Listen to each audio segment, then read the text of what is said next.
PM. किसान योजनेचा लाभ घेणाऱ्या सर्व शेतकऱ्यांसाठी मोठी घोषणा. येत्या कालावधीत खात्यात काय अपडेट आहे ती संपूर्ण व्हिडिओ या व्हिडिओच्या माध्यमातून आपल्याला पाहायचा आहे. म्हणून हा व्हिडिओ आपण शेवटपर्यंत पहा. तर पंतप्रधान किसान सन्मान निधीचे आत्तापर्यंत 22 हप्ते हे शेतकऱ्यांच्या खात्यावरती वर्ग करण्यात आलेले आहे.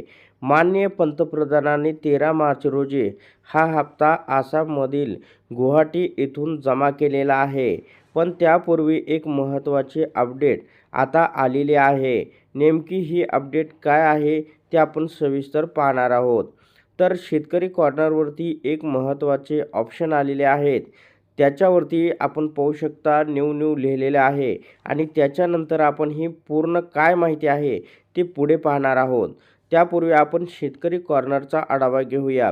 तर मोबाईल नंबर अपडेट करा, तुमच्याशी संपर्क व्यक्तीला शोधा, स्वैच्छिक समर्पण रद्द करणे, समर्पण रद्द करण्याची स्थिती आणि ऑनलाईन परतावा, त्याच्यानंतर गहाळ माहिती अद्ययावत करा, नवीन शेतकरी नोंदणी, स्वतः नोंदणी संपादित करा, अद्ययावत करा, असे बरेच ऑप्शन या ठिकाणी आलेले आहेत. लाभार्थी यादीसुद्धा तुम्हाला या ठिकाणी पाहता येणार आहे. आता महत्त्वाचं ऑप्शन म्हणजे काय ते पुढे आपण पाहूया. तर स्क्रीनवरती आपण पाहू शकता की पी.एम. किसान योजनेचा लाभ घेणाऱ्या सर्व पात्र शेतकऱ्यांनी केंद्र व राज्य शासनाने योजनेतील सर्व लाभार्थ्यांसाठी वार्षिक ई-के.वाय.सी प्रमाणीकरण पूर्ण करणे आवश्यक आहे.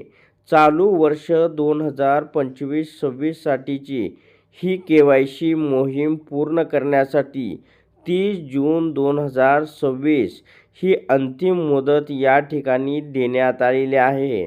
तर ज्या पात्र शेतकऱ्यांनी अद्याप ई-के.वाय.सी प्रमाणीकरण केलं नाही अशा शेतकऱ्यांनी 30 जून 2026 पूर्वी ई-के.वाय.सी प्रमाणीकरण करून घेणे, जेणेकरून पी.एम. किसान योजनेचा 23वा हप्ता हा तुमच्या थेट बँक खात्यावरती जमा होईल. आणखीन एक महत्त्वाचे अपडेट म्हणजे आता ॲग्रीस्टॅकमध्ये नोंदणी करणं आवश्यक असल्याचं सुद्धा सांगण्यात आलेलं आहे. तर काय म्हटले ते पाहूया. तर किसान सन्मान निधीचा लाभ संबंधित शेतकऱ्यांना येत्या कालावधीत हा मिळणार आहे.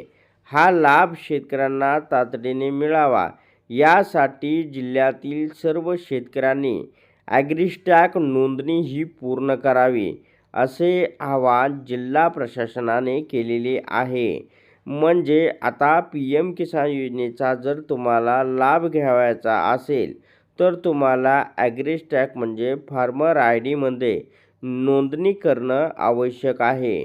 नोंदणी केल्यानंतरच तुम्हाला आता पी.एम. किसान योजनेचा 23वा हप्ता या ठिकाणी मिळणार आहे. तर अशा प्रकारे शेतकऱ्यांसाठी ही अत्यंत महत्त्वाची अपडेट होती.